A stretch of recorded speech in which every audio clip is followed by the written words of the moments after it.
lógica econômica neste sentido. Daqui a pouco a gente volta para a tabela, porque agora nós vamos adicionar o que? O custo médio e o custo marginal, para poder ver o que isso influencia na análise, na tomada de decisão acerca de produção e acerca de determinação de preço.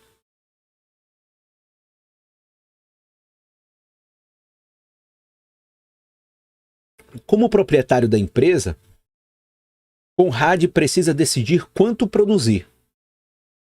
Uma parte-chave dessa decisão se refere a saber como os custos variarão à medida que muda o nível de produção. Para tomar essa decisão, Conrado pode fazer duas perguntas sobre o custo de produção de café ao seu supervisor de produção. Quanto custa fazer uma xícara de café típica? E quanto custa aumentar a produção de café de uma xícara? Embora à primeira vista possa parecer que essas duas perguntas têm a mesma resposta, isso não ocorre. As duas respostas são importantes para entender como as empresas tomam decisões de produção. Então, repetindo, quanto custa fazer uma xícara de café típica? Agora, quanto custa aumentar a produção de café de uma xícara? Ok? Então vamos lá. Para identificarmos o custo da unidade típica produzida, dividimos os custos da empresa pela quantidade produzida. Então, por exemplo, se a empresa produz 2 xícaras por hora, seu custo total é de R$ 3,80. E o custo de uma xícara típica é de R$ 3,80 dividido por 2, ou seja, R$ 1,90.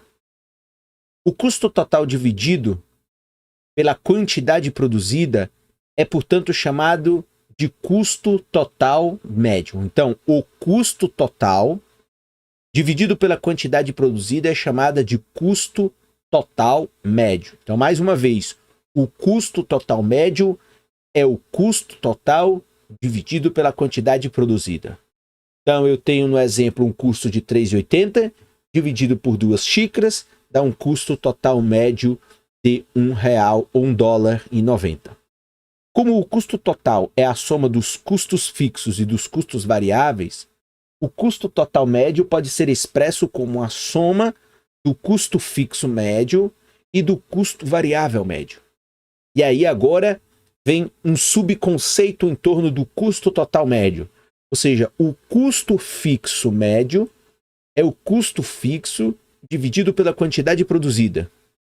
E o custo variável médio é o custo variável dividido pela quantidade produzida.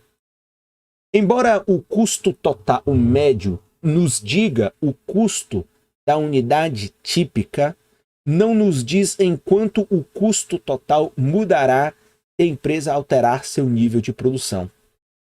A última coluna da tabela 2 mostra que quanto aumenta, mostra em quanto aumenta o custo total quando a empresa aumenta a produção de uma unidade.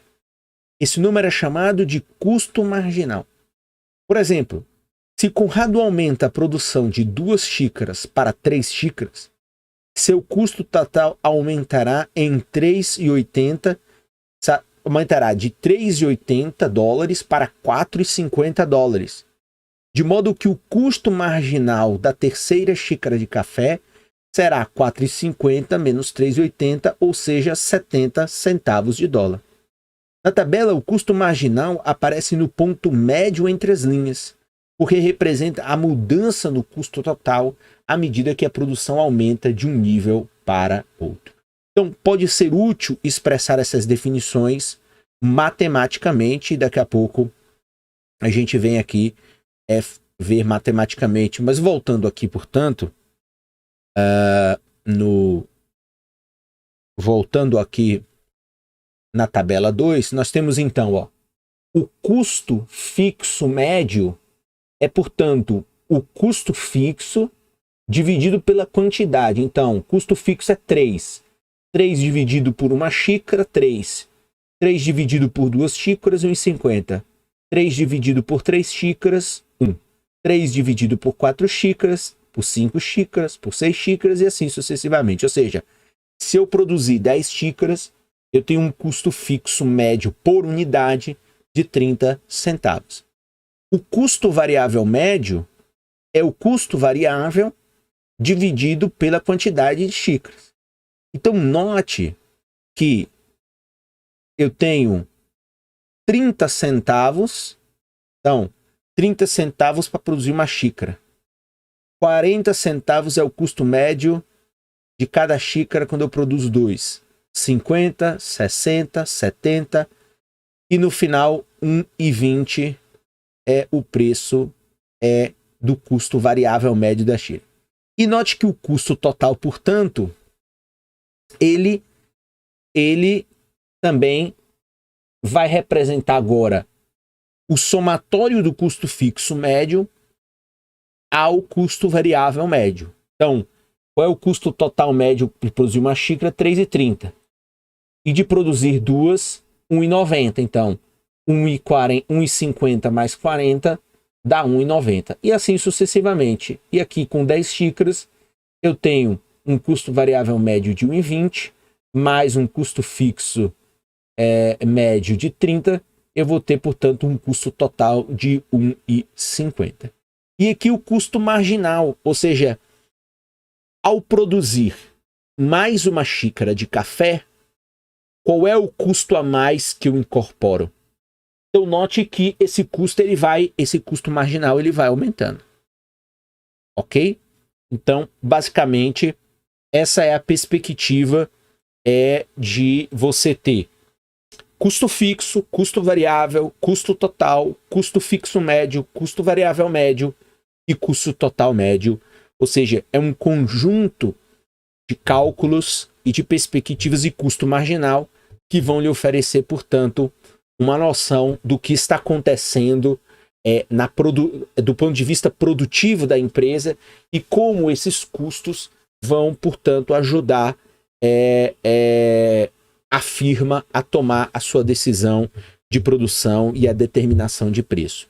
E matematicamente nós temos então que o custo total médio é o custo total dividido pela quantidade e o custo marginal nada mais é do que a variação do custo total dividido pela variação da quantidade. Então eu pego quanto variou essa uma unidade a mais e vou ver quanto ela me custa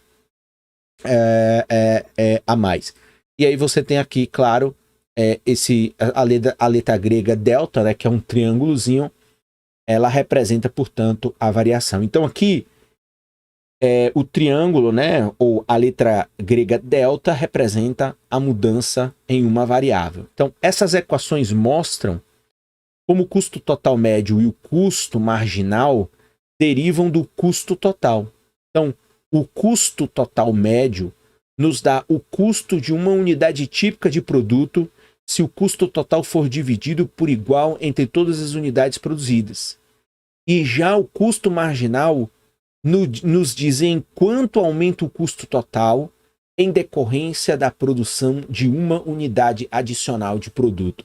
Porque, como a gente já falou, consequentemente, você tem a situação em que muitas vezes uma firma não tem mais interesse em aumentar a sua produção, porque além de aumentar o custo a mais, ela não terá, portanto, um resultado a mais por conta justamente do que a gente viu, que são as leis dos rendimentos decrescentes, que aqui no livro Menke utiliza a questão da produção marginal decrescente. Vamos voltar aqui, só para você perceber, que é o produto marginal decrescente, conforme a gente tem falado desde o início deste capítulo 13.